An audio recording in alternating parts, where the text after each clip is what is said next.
আসসালামু আলাইকুম ওরহমতুল্লাহি ওবরাকাতুহ। আহমদুহু ওয়া নুসাল্লি আলা রাসূলিহিল কারীম।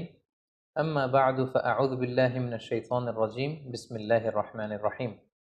সাইয়্যিদুনা ইউসুফ আলাইহিস সালাম কালামুল্লাহ মাজিদে বর্ণিত ২৫ জন নবীর মধ্য থেকে তিনি অন্যতম একজন নবী। সাইয়েদনা ইউসুফ আলাইহিস সালাম হচ্ছেন সাইয়েদনা ইয়াকুব আলাইহিস সালামের পুত্র। উনার জন্ম হয় ইরাকের হাররানে, শৈশব কাটে কানাআনে এবং কৈশোর থেকে বাকি জীবন কাটে মিশরে। সাইয়েদনা ইউসুফ আলাইহিস সালাম অত্যন্ত সুশ্রী অবয়বের অধিকারী একজন মানুষ ছিলেন। আল্লাহ রাসূল সাল্লাল্লাহু আলাইহি ওয়াসাল্লাম মেরাজের রাতে যখন সাইয়েদনা ইউসুফ আলাইহিস সালামকে দেখেন, তিনি সাইয়েদনা ইউসুফ আলাইহিস সালামকে দেখে মন্তব্য করেছিলেন যে কদ উ'তিয়া শাতরাল হুসন, অর্থাৎ সৌন্দর্যের অর্ধেক যেন আল্লাহ তাআলা ইউসুফ আলাইহিস সালামকে দান করেছেন। Half of the beauty is given two prophet Yusuf আলাইহিস সালাম। তিনি এত সুন্দর, এত স্মার্ট, হ্যান্ডসাম এবং ড্যাশিং চেহারার একজন মহামানব ছিলেন। আল্লাহর হাবিব সাল্লাল্লাহু আলাইহি ওয়াসাল্লাম বলেছেন যে সৌন্দর্যের অর্ধেক আমি ইউসুফ আলাইহিস সালামের চেহারার মধ্যে দেখতে পেয়েছি। এবং সাইয়েদনা ইউসুফ আলাইহিস সালাম স্বপ্ন ব্যাখ্যায় অত্যন্ত পারদর্শী ছিলেন। আমরা আমাদের আলোচনাটিতে যখন এগুবো তখন আপনারা দেখবেন যে তিনি কত চমৎকার করে স্বপ্নের ব্যাখ্যা করতে জানতেন। এবং আল্লাহ তাআলা সূরা ইউসুফ এ ব্যাপারে উল্লেখ করেছেন যে ওয়ায়ুআল্লিমুকা মিন তা'ওয়িলিল আহাদিস। আল্লাহ তাআলা কথার ব্যাখ্যা, কথার মর্মে কি করে পৌঁছতে হয় এ ব্যাপারে প্রকৃত জ্ঞান, সঠিক জ্ঞান আল্লাহ তাআলা ইউসুফ আলাইহিস সালামকে দান করেছেন। এবং সাইয়েদনা ইউসুফ আলাইহিস সালামকে আল্লাহর হাবিব সাল্লাল্লাহু আলাইহি ওয়াসাল্লাম সহিহ বুখারীর বর্ণনায় আল কারীম উপাধি দিয়েছেন। আমরা এর আগের কয়েকটা সেশনেও বলেছি যে ৪ জন নবীকে আল্লাহ তাআলা কারীম বলেছেন। আল কারীম ইবনুল কারীম ইবনুল কারীম ইবনুল কারীম। ইউসুফ ইবনে ইয়াকুব ইবনে ইসহাক ইবনে ইব্রাহিম আলাইহিস সালাম। এই ৪ জন নবীকে আল্লাহ তাআলা কারীম বা সম্মানিত হিসেবে ঘোষণা করেছেন। এবং আমরা এটাও জানি যে সাইয়েদনা ইউসুফ আলাইহিস সালামের ব্যাপারে কালামুল্লাহ মাজিদে একটি স্বতন্ত্র সূরা আল্লাহ তাআলা ডেডিকেট করেছেন। এটি হচ্ছে কোরআন আল কারীমের ১২তম সূরা, সূরাতুল ইউসুফ। এবং এ সূরায় আল্লাহ তাআলা ইউসুফ আলাইহিস সালামের জীবনে ঘটে যাওয়া চমৎকার ঘটনাগুলো খুব সুন্দরভাবে স্টেপ বাই স্টেপ, ধারাবাহিকভাবে, খুব গোছালোভাবে জীবন পরিক্রমাটা এখানে তিনি বর্ণনা করেছেন। এবং মজার ব্যাপার হচ্ছে সাইয়েদনা ইউসুফ আলাইহিস সালামের ঘটনা সূরা ইউসুফ ছাড়া কালামুল্লাহ মাজিদের কোনো সূরাতে আর আসেনি। এবং সমগ্র কোরআনে এ ঘটনা কোথাও আর পুনরাবৃত্তিও করা হয়নি। সাইয়েদনা ইউসুফ আলাইহিস সালামের ব্যাপারে কোরআন থেকে কেউ যদি ইনফরমেশন নিতে চায়, তাকে সরাসরি ডিরেক্টলি কালামুল্লাহ মাজিদের ১২তম সূরা, সূরা ইউসুফ খুলতে হবে এবং ১১১টি আয়াত সম্বলিত এই পুরো সূরাটি পড়লেই সাইয়েদনা ইউসুফ আলাইহিস সালামের জীবন পরিক্রমা সম্পর্কে খুব সুন্দর ধারণা নেয়া যাবে ইনশাআল্লাহ। এবং আল্লাহ তাআলা এই ঘটনাটাকে একটা গল্পের মতো করে, একটা উপাখ্যানের মতো করে, একটা স্টোরির মতো করে বর্ণনা করেছেন। এবং এটাকে আল্লাহ তাআলা বলেছেন আহসানুল কসস, দ্য বেস্ট অ্যামং স্টোরিজ। কোরআনের সর্বশ্রেষ্ঠ গল্প।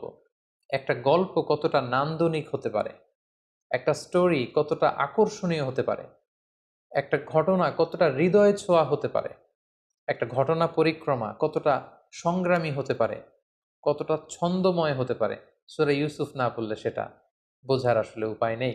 সূরা ইউসুফ হচ্ছে এর জ্বলজ্বন্ত প্রমাণ।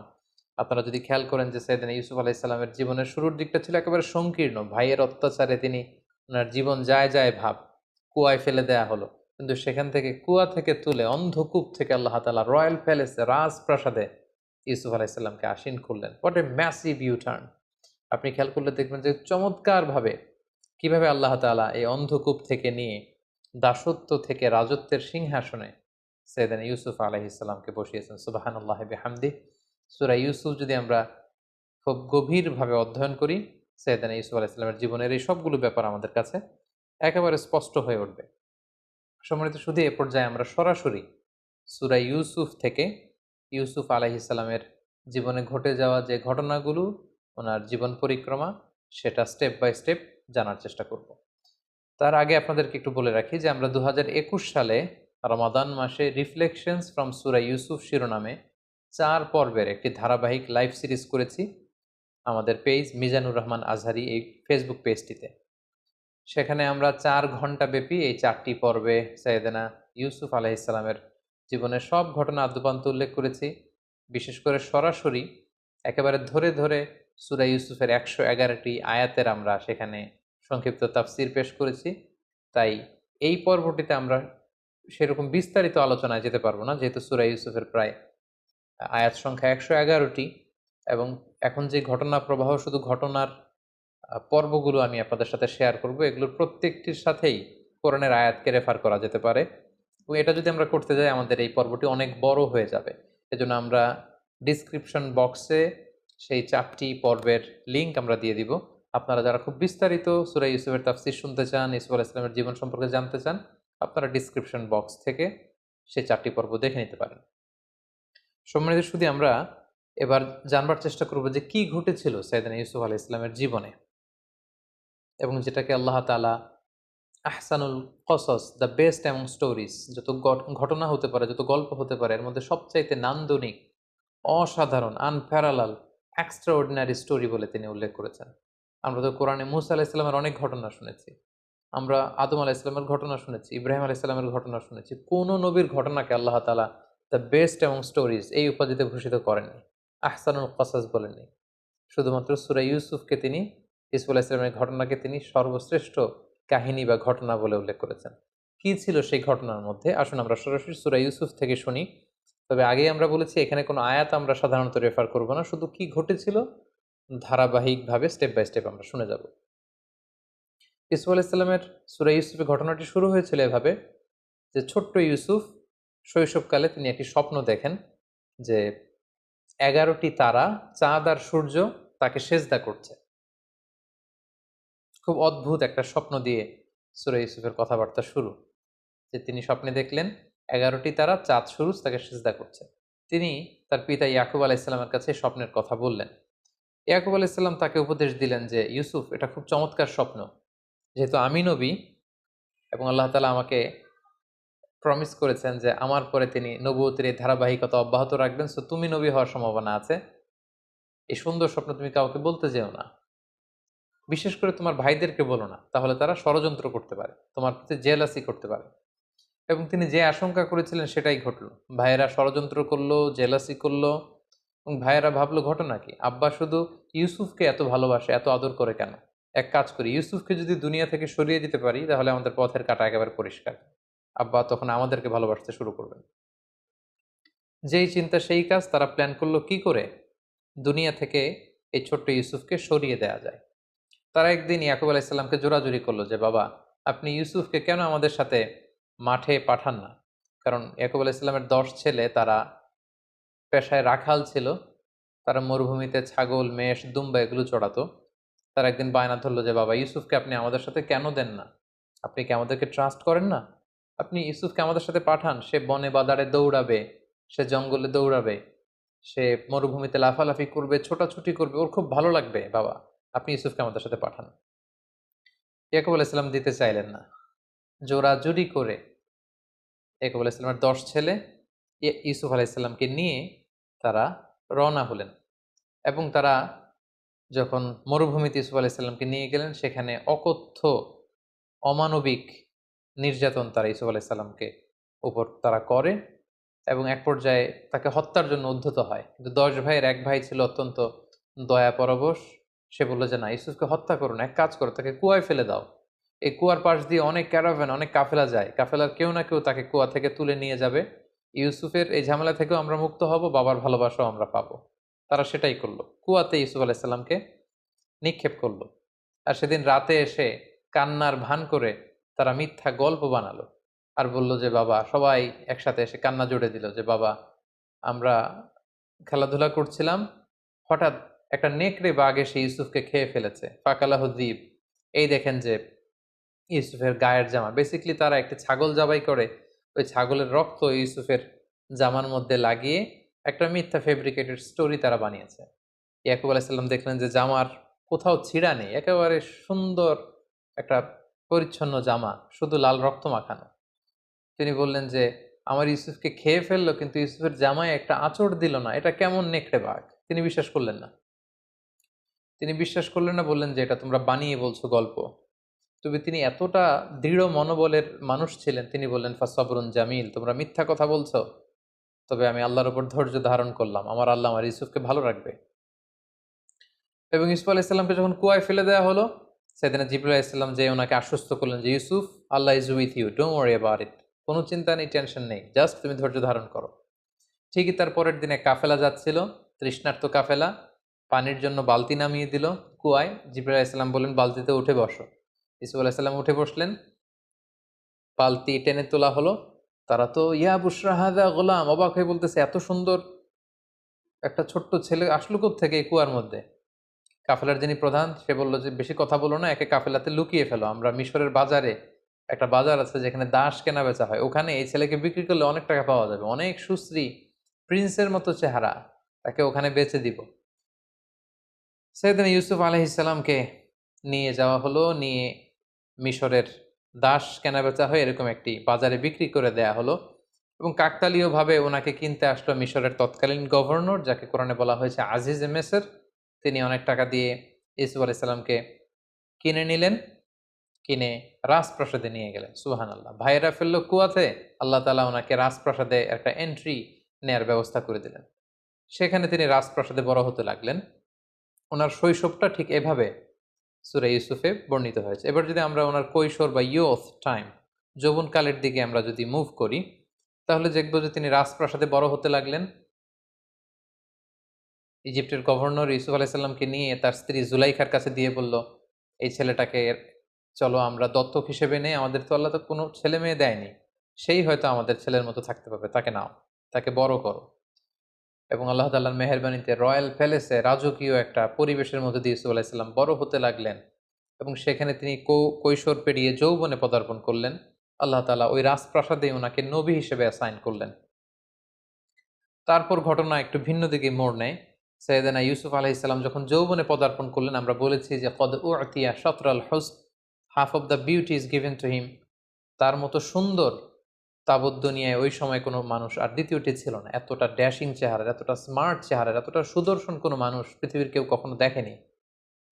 সো ওনার যৌবনের এই সৌন্দর্য দেখে যে জুলাইখা তাকে নিজের ছেলের মতো পালতে পেলে পেলে বড় করছিল, সে জুলাইখা নিজেই তার প্রেমে হাবুডুবু খেতে শুরু করলো। এবং এক পর্যায়ে জুলাইখা সাইয়েদনা ইউসুফ আলাইহিস সালামকে কুপ্রস্তাব দিল, প্রেমের প্রস্তাব, কুপ্রস্তাব। এবং ইউসুফ আলাইহিস সালাম এটা প্রত্যাখ্যান করলেন। তিনি বললেন, কিভাবে এটা সম্ভব? আমি আপনাকে মায়ের চোখে দেখি, মায়ের মতো দেখি, আপনি আমাকে মায়ের আদরে বড় করেছেন, এখন কিভাবে আপনার স্বামী থাকা অবস্থায় আপনি পাপের প্রস্তাব আমাকে করতে পারছেন? ইউসুফ আলাইহিস সালাম প্রত্যাখ্যান করলেন।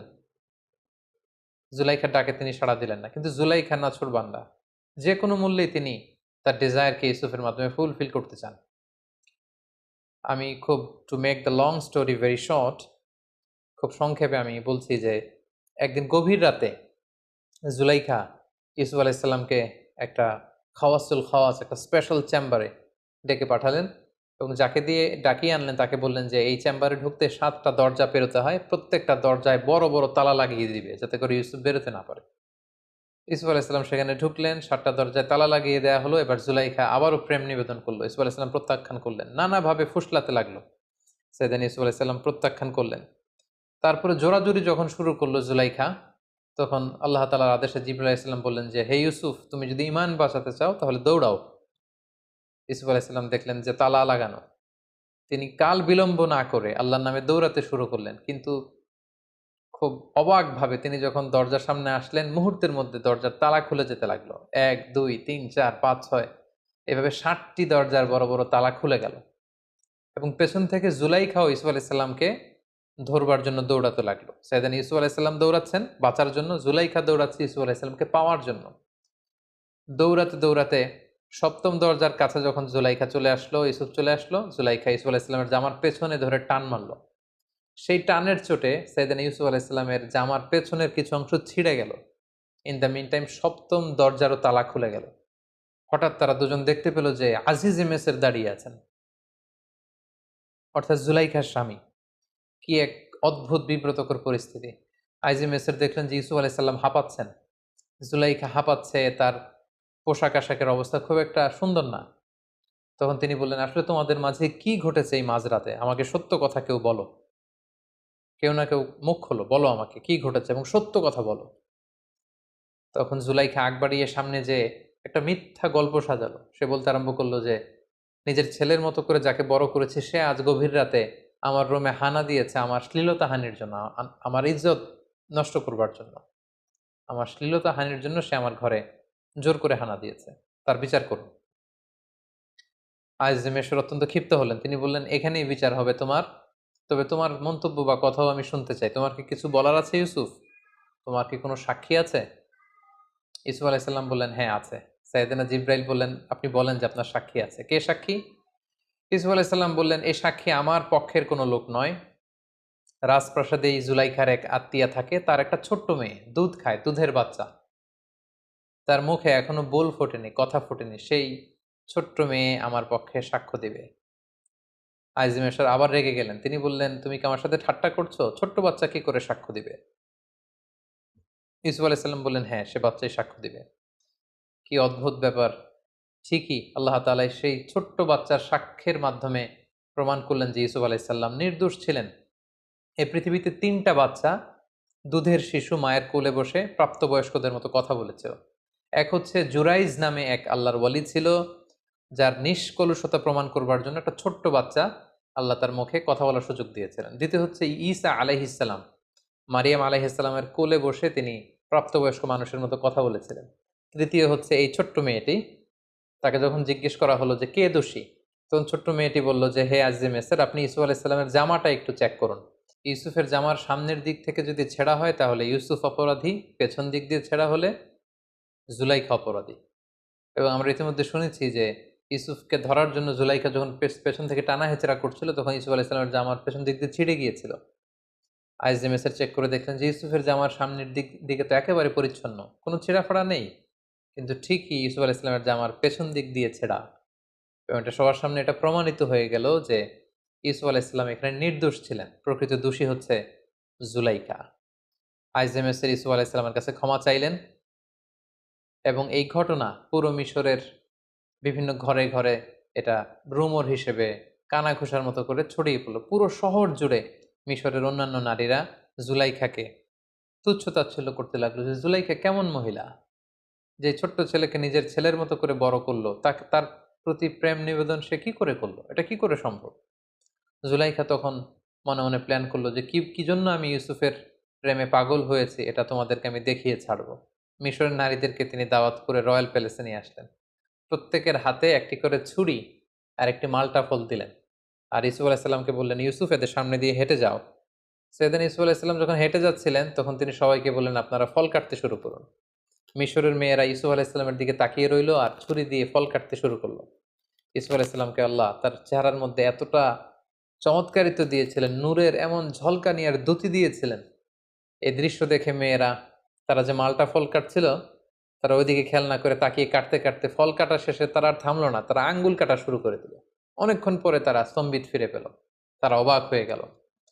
এবং জুলাইখা বলল, এবার বুঝতে পেরেছো কেন আমি ইউসুফের প্রেমে এরকম দেওয়ানা হয়েছে, পাগলপাড়া হয়েছে। এই ঘটনার পরে জুলাইখা তারপরেও থামেনি।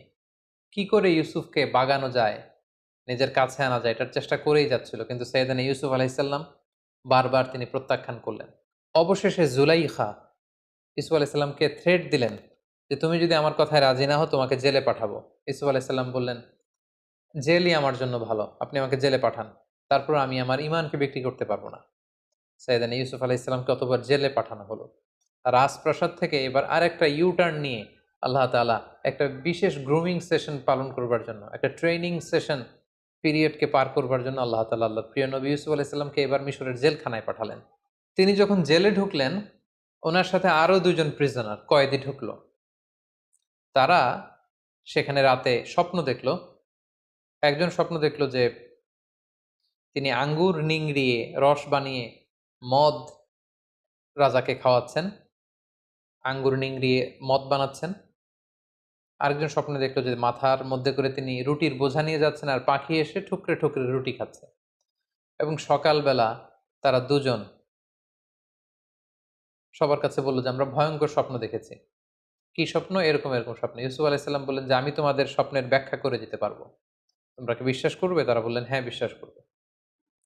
সেদিন ইউসুফ আলাইসাল্লাম বললেন, যে স্বপ্নে দেখেছো যে আঙ্গুর চিপে রস বের করছো, সে কিছুদিনের মধ্যে বেকসুর খালাস হয়ে যাবে, সে জেলখানা থেকে মুক্তি পাবে এবং রাজার পানশালায় দায়িত্ব পাবে, সে রাজাকে মদ খাওয়ানোর দায়িত্ব পালন করবে। আর যে স্বপ্নে দেখেছে যে মাথার উপর থেকে মাথায় করে রুটির বোঝা নিয়ে এসে যাচ্ছে, আর উপর থেকে পাখি এসে ঠুকরে ঠুকরে সেই রুটি খাচ্ছে। কিছুদিনের মধ্যেই তার মৃত্যুর ফায়সালা হবে, তাকে শুলে চড়িয়ে রাষ্ট্রীয়ভাবে মৃত্যুদণ্ডের আদেশ দেয়া হবে এবং এই মৃত্যুদণ্ড কার্যকর করা হবে। কিছুদিন পরে সেটাই ঘটল। যে স্বপ্নে দেখেছিল যে আঙ্গুর থেকে রস বের করছে, তাকে জেলখানা থেকে মুক্তি দেয়া হলো এবং রাজার পানশালায় দায়িত্ব পেল, সে রাজাকে মদ খাওয়াতে শুরু করলো।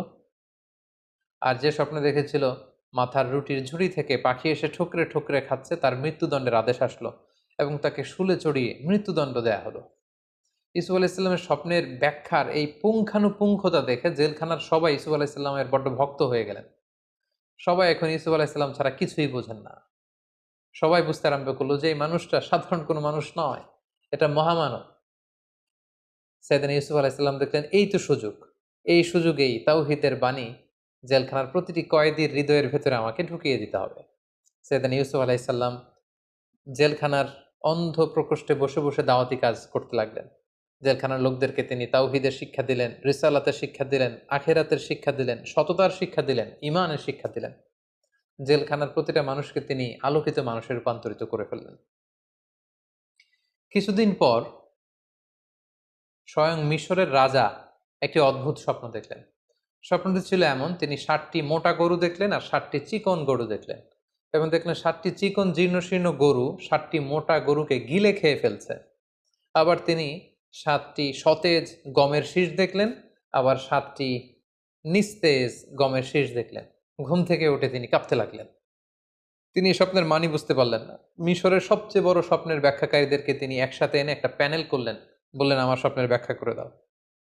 কিন্তু দিনের পর দিন, সপ্তাহের পর সপ্তাহ, মাসের পর মাস সময় বের করেও ব্যয় করেও গণকরা বা স্বপ্নের ব্যাখ্যাকারীরা এই স্বপ্নের কোনো সুরাহা করতে পারলেন না। রাজা অত্যন্ত বিচলিত হলেন, চিন্তিত হলেন। ইন দ্য মিন টাইম জেলখানার যেই কয়েদি মুক্তি পেয়েছিল, মুক্তি পেয়ে রাজার পানশালায় রাজাকে মদ খাওয়ানোর দায়িত্ব পেয়েছিল, তার মাথায় হঠাৎ করে জেলখানার সেই ইউসুফের কথা মনে পড়ল। সে রাজাকে বলল যে জেলখানায় থাকতে আমি একটি স্বপ্ন দেখেছিলাম, আর জেলখানার একজন অত্যন্ত ভালো লোক সে স্বপ্নের ব্যাখ্যা করে দিয়েছিল এবং যেমনটি ব্যাখ্যা করেছে ঠিক তেমনটিই ঘটেছে। রাজা তো অবাক হলেন, কে সেই লোক? সে বলল তার নাম হচ্ছে ইউসুফ। রাজা বললেন তাকে ডেকে আনো, তার কাছে আমার স্বপ্নের কথা খুলে বলো, তাকে আমার স্বপ্নের ব্যাখ্যা করতে বলো। রাজার পাইক পেয়াদা সৈন্য সামন্ত যখন জেলখানায় ছুটল এবং যে বলল ইউসুফ নামে যে ব্যক্তি আছে তাকে আমরা বেকসুর খালাস করে এখান থেকে মুক্তি দিয়ে নিয়ে যেতে চাই। ইউসুফ আলাইসাল্লাম বললেন না, আমাকে মুক্ত করতে চাইলেই আমি মুক্ত হব না। আমাকে যেই অপবাদ দিয়ে অন্যায়ভাবে জুলুম করে আমাকে যে জেলখানায় ঢোকানো হয়েছিল তার বিচার আগে হতে হবে। সেটা যখন প্রমাণিত হবে সবার কাছে যে আমি নির্দোষ, জুলুম করে আমাকে জেলখানায় পাঠানো হয়েছে, এটা প্রমাণিত হলে আমি বেরোবো। রাজা তো এসব কিছুরই জানেন না। রাজা তখন জিজ্ঞেস করলেন কি হয়েছে। তখন জুলাইখা, আজিজে মেসর, মিশরের সেই নারীদের সব ঘটনা ওনাকে যখন বলা হলো, তিনি সবাইকে ডেকে বিচার করলেন। জুলাইখা সব অপরাধের দায়ভার নিজের কাঁধে বহন করে নিল এবং সে বলল যে আল আন হাসাস আল হক, আজকে সত্য প্রকাশিত হয়েছে। সবার সামনে জুলাইখা অবশেষে স্বীকার করে নিল যে আসলে আমি প্রকৃতপক্ষে দোষী। ইউসুফ আলাইসাল্লাম হচ্ছেন নির্দোষ, নিষ্কলুষ একজন মানুষ, তার পুরো চরিত্রে এক ফোঁটা কালিমা লেপন করার মতো কোনো ক্ষমতা কারো নেই। সবার কাছে যখন সাইয়েদনা ইউসুফ আলাইসাল্লামের নির্দোষ হিসেবে তিনি প্রমাণিত হলেন, তখন তিনি জেলখানা থেকে বের হলেন। রাজকীয় সংবর্ধনা দিয়ে, রয়্যাল রিসেপশন দিয়ে, রেড কার্পেট রিসেপশন দিয়ে মিশরের বাদশাহ সাইয়েদনা ইউসুফ আলাইসাল্লামকে জেলখানা থেকে বের করলেন এবং বললেন আস্তাখলিসুহু লিনাফসি, আমি আমার পার্সোনাল সেক্রেটারি বানাবো ইউসুফকে।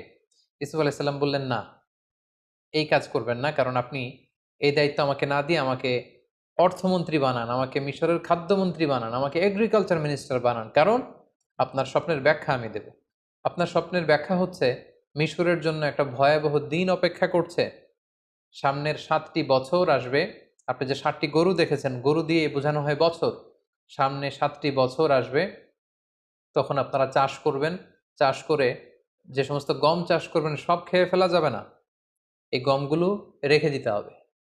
কিছু গম শীষ সমেত রেখে দিতে হবে, প্রিজার্ভ করতে হবে। 7 বছর পর আসবে প্রচণ্ড দুর্ভিক্ষ, অনাবৃষ্টি, মাটি ফেটে চৌচির হয়ে যাবে, এক ফোঁটা বৃষ্টি মিশরের জমিনে আসবে না। ওই দুর্ভিক্ষের সময়ে আপনাদের জমানো গমের ভাণ্ডার থেকে জনগণকে এটা বিতরণ করে সবাইকে খাওয়াবে। 7 7 14 বছর যখন চলে যাবে, এরপরে 7 বছর প্রচণ্ড বৃষ্টি হবে, পুরো মিশর সবুজ শ্যামলে একেবারে পরিপূর্ণ সতেজ হয়ে যাবে, গাভীর ওলানগুলো দুধে পূর্ণ হয়ে যাবে, মাঠ ঘাটে ফসলের সয়লাভ হয়ে যাবে। তাহলে 7 7 7 3 7 21 বছরের একটা রোড ম্যাপ তিনি স্বপ্নের ব্যাখ্যা দাঁড় করালেন এবং রাজা অত্যন্ত খুশি হলেন। রাজা বললেন, ঠিক আছে, আপনাকে ফিনান্স মিনিস্ট্রি, এগ্রিকালচার মিনিস্ট্রির দায়িত্ব দেওয়া হলো।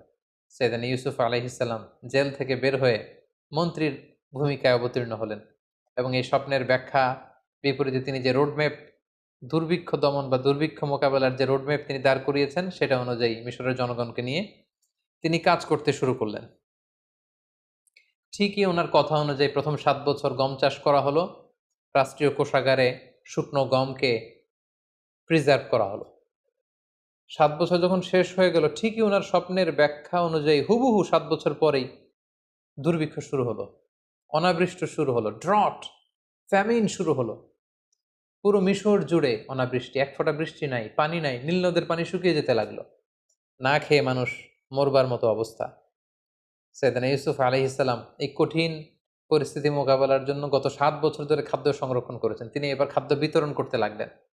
পুরো মিশরি জনগণ ইউসুফ আলাইহিসসালামের এই চমৎকার ইন্টেলেকচুয়াল প্ল্যানিংয়ে সবাই খুশি হয়ে গেল। পুরো মিশর জুড়ে সৈয়দনা ইউসুফ আলাইহিসসালামের জয় জয়কার হতে শুরু করলো। গোটা বিশ্বে যত জায়গায় দুর্ভিক্ষ হয়েছে সবাই না খেয়ে তখন মরতে শুরু করলো, কিন্তু মিশরে দুর্ভিক্ষের কোনো প্রভাব তখন পড়েনি, কারণ সৈয়দনা ইউসুফ আলাইহিসসালাম খুব চমৎকারভাবে খাদ্য সংরক্ষণ করেছেন। তখনকার এই দুর্ভিক্ষ শুধু মিশরেই প্রভাব পড়েনি, আশেপাশের দেশগুলোতেও দুর্ভিক্ষের কারণে মানুষ না খেয়ে থাকতে শুরু করলো। সেই যে ইউসুফ আলাইহিসসালামের ছেলেবেলা কেটেছে কানাআনে, যেখানে তার 10 ভাই যারা তাকে অত্যাচার করে কুয়ায় ফেলেছিল, ইউসুফ আলাইহিসসালামের পিতা ইয়াকুব, তার আত্মীয় স্বজন বনী ইসরায়েলের সবাই কিন্তু ওখানে এই দুর্ভিক্ষের কবলে পড়ে না খেয়ে মরার মতো অবস্থা।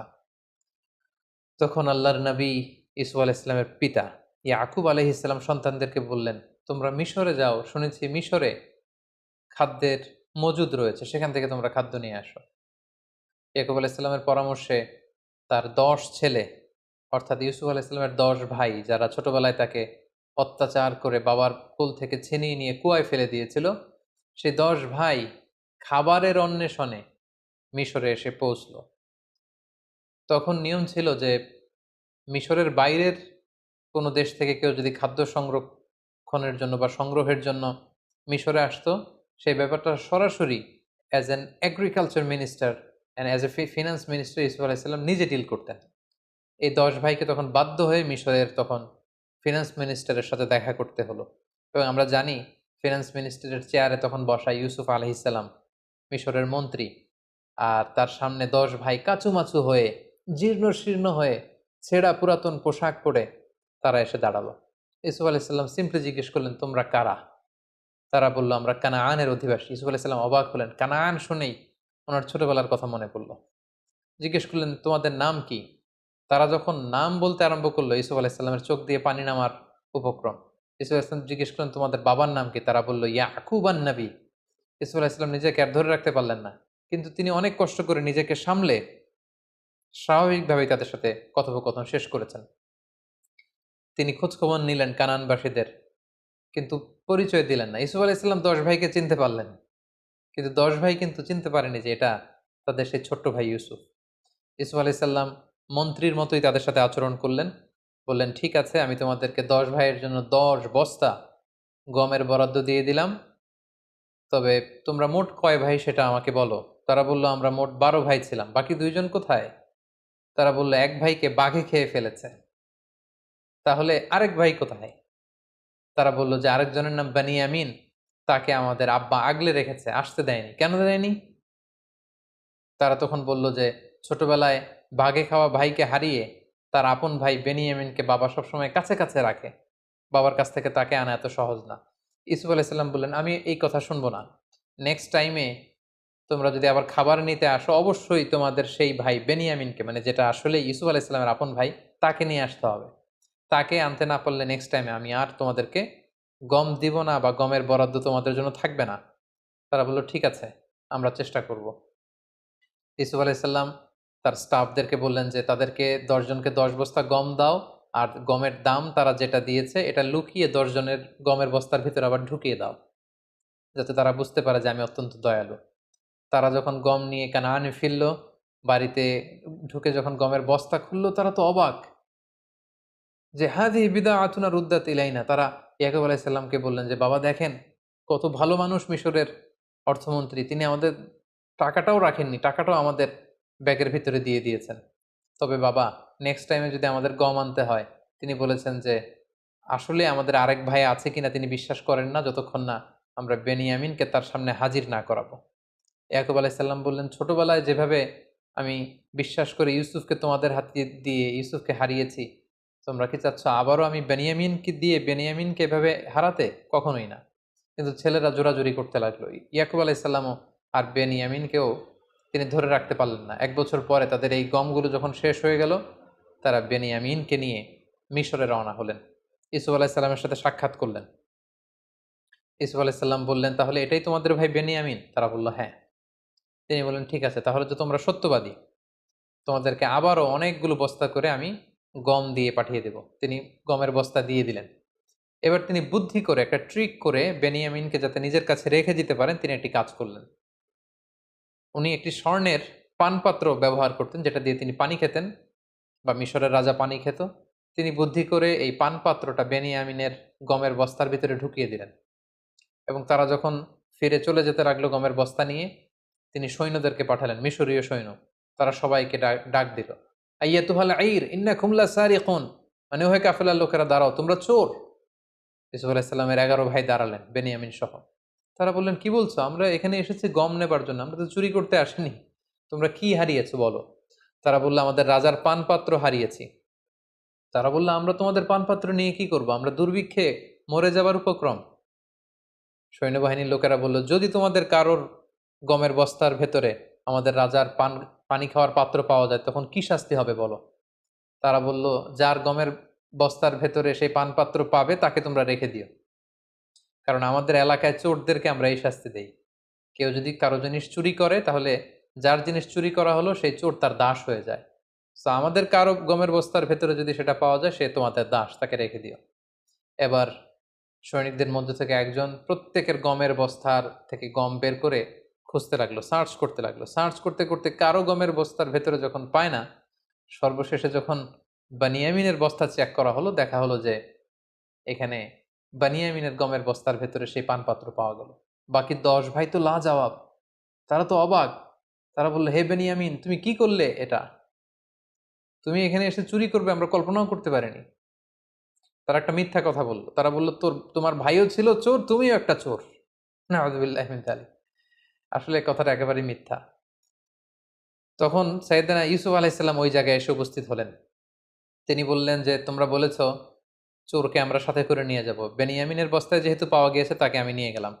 তারা বলল, হে মিশরের অর্থমন্ত্রী, হে মেহেরবান, আপনি তো অত্যন্ত দয়ালু।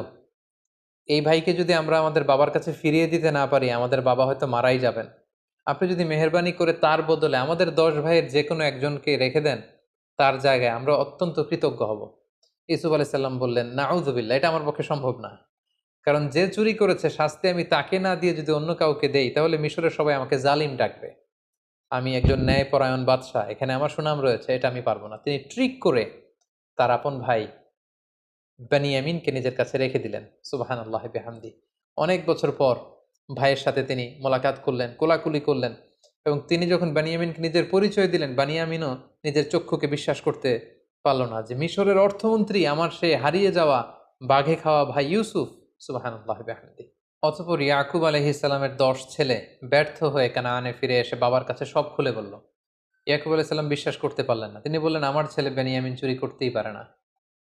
10 ছেলে বলল, বাবা, আমরা যদি মিথ্যা বলে থাকি, কাফেলাতে আমাদের সাথে অনেক লোক ছিল, আপনি তাদেরকে জিজ্ঞেস করুন।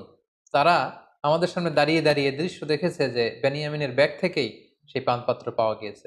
ইয়াকুব আলাইহিস সালাম এবার আরো মর্মাহত হলেন, আরো দুঃখিত হলেন। তিনি ভেঙে পড়লেন একেবারে মানসিকভাবে। এতদিন ইউসুফকে হারানোর কষ্ট, এবার ইউসুফের ভাই বেনিয়ামিনকে হারানোর কষ্ট। কাঁদতে কাঁদতে উনি অন্ধ হয়ে গেলেন। তারপর আশা হারালেন না। বললেন, বাবারা, তোমরা আবার মিশরে যাও, আবার সেই অর্থমন্ত্রীকে অনুরোধ করো, আমার মন বলছে যে তোমরা ইউসুফ এবং বেনিয়ামিন দুজনকেই খুঁজে পাবে। 10 ভাই এবার আবার অর্থমন্ত্রীর কাছে যে ইয়াকুব আলাইহিস সালামের পক্ষ থেকে একটা চিঠি দিল যে, হে অর্থমন্ত্রী, আপনি পড়ে দেখুন আমার বাবা কি লিখেছে, আমাদের বাবা। তখন ইয়াকুব আলাইহিস সালাম অত্যন্ত মর্মস্পর্শী, হৃদয়স্পর্শী, আবেগঘন একটা চিঠি লিখেছিলেন যে, আমি একজন অন্ধ পিতা, অনেক বয়স আমার হয়ে গিয়েছে, ছোটবেলায় আমি ইউসুফকে, আমার সন্তানকে হারিয়েছি, আজ বেনিয়ামিনকে। এরকম আবেগঘন কথা যখন ইউসুফ আলাইহিস সালাম শুনলেন, তিনি আর ধৈর্য ধারণ করতে পারলেন, হাউমাউ করে কাঁদতে শুরু করলেন। এবং ওনার কান্না দেখে 10 ভাই অত্যন্ত আশ্চর্য হয়ে গেল। ঘটনা কি? আমাদের বাবার এই রিকোয়েস্ট শুনে মিশরের অর্থমন্ত্রী কাঁদে কেন? ইউসুফ আলাইহিস সালাম তখন 10 ভাইকে বলল, তোমরা কি করেছিলে ইউসুফের সাথে? কেন তোমরা ইউসুফকে এই কষ্ট দিয়েছিলে? এই প্রশ্নের জন্য আসলে 10 ভাই প্রস্তুত ছিল না।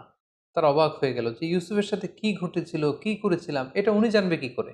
অতঃপর ইউসুফ আলাইহিস সালাম তাদের সামনে সত্যকে প্রকাশ করে দিলেন। তিনি বললেন, আনা ইউসুফ ওয়া হাদা আখি, আমি হচ্ছি সেই ইউসুফ যাকে তোমরা অত্যাচার করে, মারপিট করে দুনিয়া থেকে বিদায় করবার উদ্দেশ্যে কুয়ার মধ্যে ফেলে দিয়েছিল। আমি সেই ইউসুফ।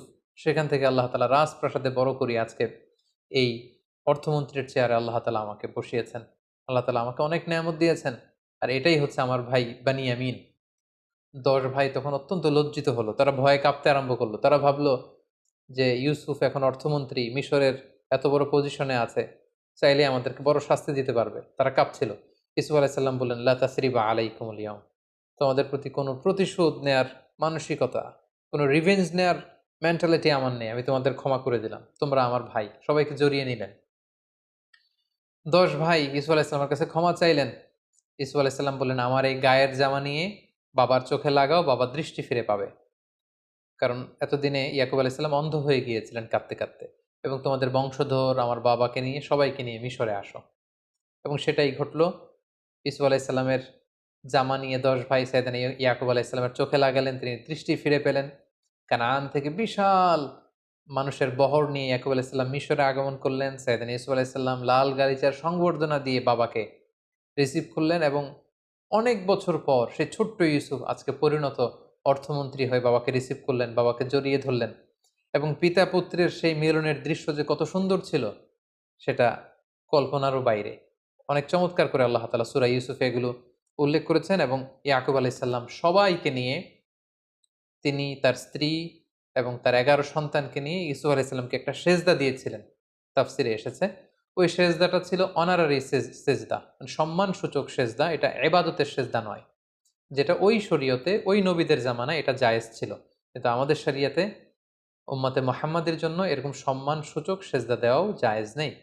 এই সেজদাটা দিয়ে বাবা মা এবং 11 ভাই সেজদা দিয়ে ইয়াকুব আলাইহিস সালাম ইউসুফ আলাইহিস সালামকে ডেকে বলেছিলেন, ইউসুফ, তোমার কি মনে পড়ে সেই ছোট্টবেলায় তুমি একটা স্বপ্ন দেখেছিলে?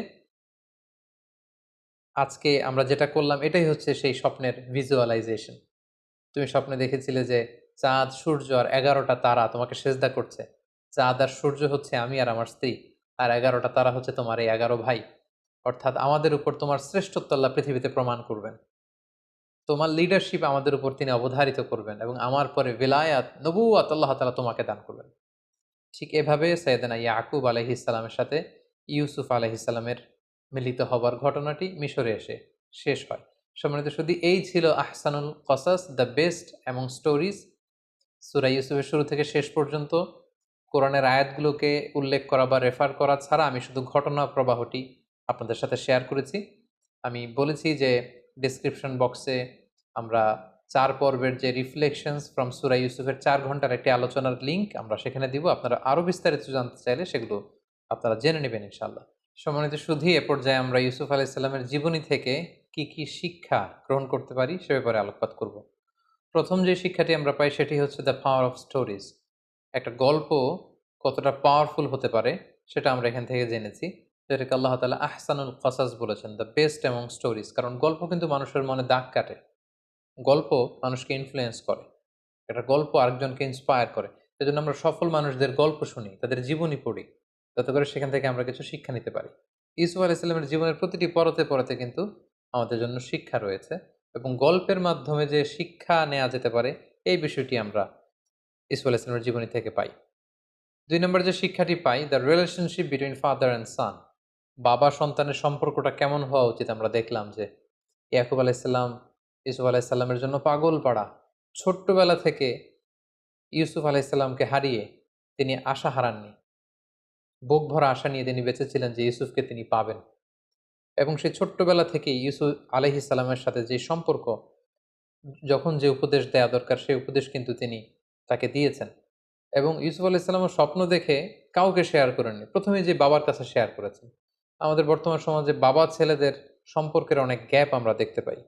ছেলে বাবাকে ঐরকম ট্রাস্ট করে না। বিপদে পড়ে সে অন্যদের সাথে শেয়ার করে, বাবার সাথে শেয়ার করে না। কিন্তু এই শিক্ষাটি কিন্তু আমরা এখান থেকে পাই। ছোট্ট ইউসুফ আগে বাবাকে বলেছিলেন।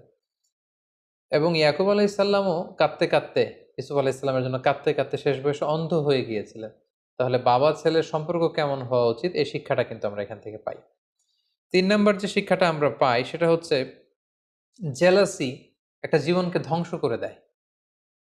এবং আপনি যদি নেয়ামত প্রাপ্ত হন, বিশেষ কোনো মার্সি ব্লেসিংস আল্লাহর পক্ষ থেকে আপনার জীবনে থাকে, আপনি যদি জীবনে সফল হন আর আপনাকে কেউ জেলাসি করবে না, ইটস ইম্পসিবল। এটা অসম্ভব, এটা থাকবেই।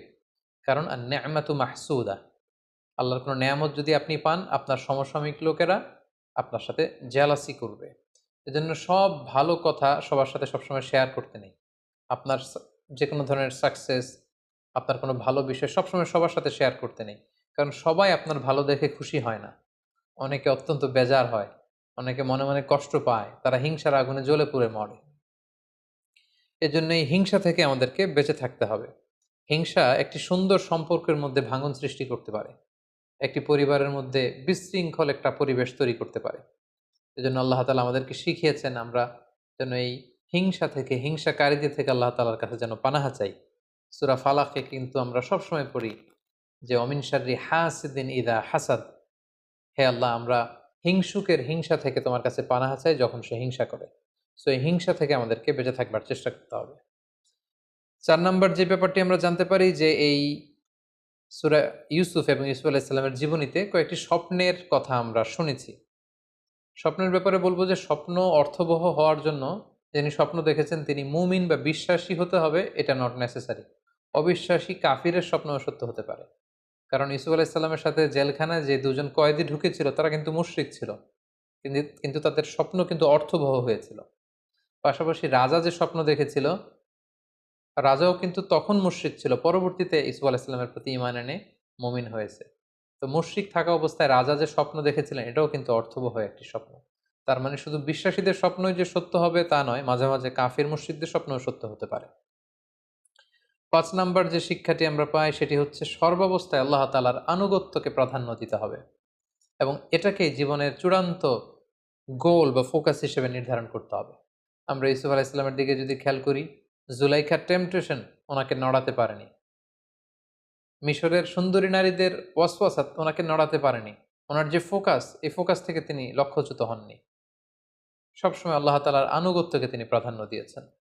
৬ নম্বর যে ব্যাপারটি আমরা ইউসুফ আলাইহিস সালামের জীবনী থেকে শিখতে পারি সেটা হচ্ছে মেইনটেইনিং দ্য গুড ক্যারেক্টার।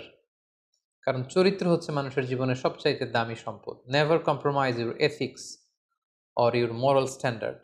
আপনি যদি আপনার মোরালিটি, আপনার এথিক্স যদি আপনি কম্প্রোমাইজ করেন তাহলে সব শেষ। আমরা দেখব যে ইউসুফ আলাইহিস সালাম ওনার চরিত্রকে নষ্ট হতে তিনি দেননি। কারণ আমরা জানি যে when character is lost everything is lost। আপনার টাকা যদি চলে যায় তেমন কিছু নষ্ট হয় না। স্বাস্থ্যহানি ঘটলে কিছুটা আপনি লুজার হন। কিন্তু আপনার চরিত্র যখন শেষ হয়ে যায় আপনি সব হারাবেন। সো আমরা যেন আমাদের চরিত্রকে সবসময় নিষ্কলুষ রাখতে পারি এই চেষ্টাটুকুন বিশেষ করে যুবকদের করতে হবে। ৭ নাম্বার যে শিক্ষাটুকুন পাই সেটা হচ্ছে দাওয়া could be done any place in the world, even in the jail. একজন দাঈ ইলাল্লাহ তার কোনো বিশেষ স্পেশাল প্লেস লাগে না। যে কোনো জায়গায় তিনি দাওয়া দিতে পারেন। রাস্তায় স্ট্রিট দাওয়া, ঘরে ফ্যামিলি দাওয়া, মসজিদে মস্ক দাওয়া, জেলখানার ভিতরেও তিনি দাওয়া কাজ করতে পারেন, যেটা আমরা দেখেছি ইউসুফ আলাইহিস সালামের জীবনীতে। একজন দাঈর জন্য দাওয়াতি কাজের ক্ষেত্রে সারা দুনিয়া খোলা। If one door is close, other doors are open. একটা দরজা যদি বন্ধ হয়ে যায় আরো অনেক দরজা খোলা রয়েছে। আব্দুল্লাহ ওয়াসিআ, আরো অনেক সুযোগ রয়েছে, আরো অনেক প্ল্যাটফর্ম রয়েছে কোরআনের কথাকে ছড়িয়ে দেবার। সো দাওয়া কাজ সব জায়গায় চলতে পারে। ৮ নম্বরে আমরা যেটা জানলাম, নিজের যোগ্যতা অনুযায়ী জায়গা করে নিতে হবে। আপনি যদি কোনো একটা সেক্টরে আপনি এক্সপার্ট হয়ে থাকেন, সেখানে আপনি কাজ না করে অন্য সেক্টরে কাজ করলে আপনি খুব বেশি কন্ট্রিবিউট করতে পারবেন না। যেটা আমরা ইউসুফ আলাইহিস-সালামের এই ঘটনা থেকে দেখি যে রাজা যখন তাকে বের করে এনে পার্সোনাল সেক্রেটারি বানাতে চাইল, তিনি বললেন, "না, it's not my place. Secretary হয়ে আমি তেমন কিছু করতে পারব না। আপনি আমাকে ইজআলনি আলা খাযাইনিল আরদ, আপনি জমি-জমা দেখাশোনা, এগ্রিকালচার মিনিস্ট্রির দায়িত্ব আমাকে দেন, ফিন্যান্স মিনিস্ট্রির দায়িত্ব আমাকে দেন, তাহলে আসন্ন যে দুর্ভিক্ষ সেটাকে আমি কন্ট্রোল করতে পারব।" সো মাঝে, মাঝে নিজের ঢোল নিজেকে পেটাতে হয়। কোন জায়গায় গেলে আপনি ভালো করতে পারবেন এটা অনেক সময় জানান দিতে হয়, যেটা ইউসুফ আলাইহিস সালাম করেছিলেন। ফলে মেধা ও যোগ্যতার মূল্যায়ন করে মেরিটোক্রেসির প্র্যাকটিস যদি আমরা করতে পারি, নিঃসন্দেহে তাকে দিয়ে অনেক কাজ করানো যাবে। ৯ নাম্বার যে শিক্ষাটা আমরা পাই সেটা হচ্ছে রিসোর্স ম্যানেজমেন্ট এবং মাস্টার প্ল্যানিং। আমরা দেখেছি যে সামান্য কিছু সম্পদ, এগুলোর সুষম বন্টন, পরিকল্পনা এবং তার বাস্তবায়নের মধ্য দিয়ে অনেক বড় ধরনের ডিজাস্টার বা দুর্যোগকে কিন্তু মোকাবেলা করা যায়। মিশরে নতুন কিছু করা হয়েছে এমনটা না। সেই দুর্যোগ মোকাবেলার জন্য কেবলমাত্র একটা রিসোর্স ম্যানেজমেন্ট ইউসুফ আলাইহিস সালাম গড়ে তুলেছিলেন। একটা মাস্টার প্ল্যান তার ছিল, কিভাবে প্রথম ৭ বছর তিনি খাদ্য গুদামজাত করবেন, পরের ৭ বছর কিভাবে জনগণের মধ্যে বিতরণ করবেন, কিভাবে সুষম বন্টন করে তিনি সবার মাঝে খাদ্যের যোগান তিনি পৌঁছে দিবেন, এই প্ল্যানটা তিনি করেছিলেন। এবং এই বিষয়টা গভর্নমেন্ট রিসোর্সের ক্ষেত্রে যদি হয় সেটা আরও গুরুত্বপূর্ণ। সেক্ষেত্রে আমাদের মাস্টার প্ল্যান লাগবে, সুষম বন্টন লাগবে, পরিকল্পনা অনুযায়ী তার বাস্তবায়ন লাগবে। তখনই একটি দেশ খাদ্যে, অর্থনীতিতে স্বয়ংসম্পূর্ণ হতে পারে, যেটা আমরা সাইয়েদনা ইউসুফ আলাইহিস সালামের এই ঘটনা প্রবাহ থেকে জানতে পারি। সর্বশেষে আমরা যে শিক্ষাটা পাই সেটা হচ্ছে ক্ষমার শিক্ষা। Forgiveness, it's an art, and learn the art of forgiveness. ক্ষমা করতে জানা, ক্ষমা করে দেওয়া এটা একটা শিল্প। এটাকে শিখুন, এটাকে রপ্ত করার চেষ্টা করুন। সবাই ক্ষমা করতে জানে না। যাদের হৃদয় বিশাল তারা ক্ষমা করতে জানে।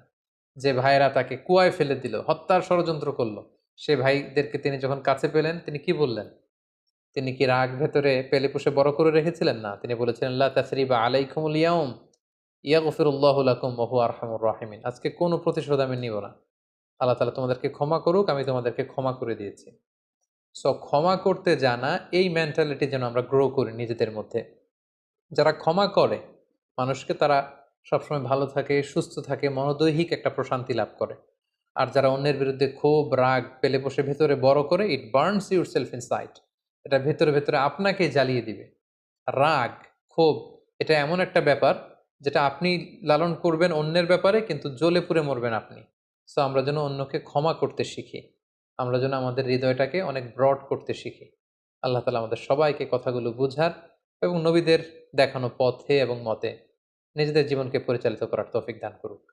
হাযা মা ইনদি ওয়াল ইলমু ইনদাল্লাহ, আলাইহি তাওয়াক্কালতু ওয়া ইলাইহি উনীব। ওয়াসসালামু আলাইকুম ওয়া রাহমাতুল্লাহি ওয়া বারাকাতুহু।